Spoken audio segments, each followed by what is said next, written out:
Hello guys, and welcome back to MS Tech Tutorials, and in today's video I'm going to be going over how to fix the Marvel Rivals fail to start process for this game. The operation was cancelled by the user error code, and let's get straight into the video. So the reason why this error code happens is if you go to Marvel Rivals, you go over to hit play, and then it asks you yes or no. You guys hit no, so basically it's happening because you're hitting no, but even if you do hit yes, let's see if I can see it.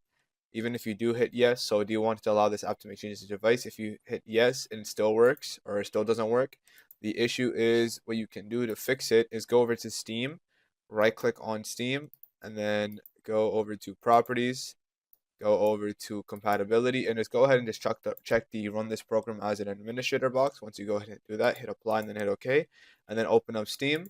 Once Steam is open, you can go over to play, and then you won't have to hit yes or no, and it should work. And even if it does prompt you to hit yes or no, you can just hit yes, and it will work completely fine.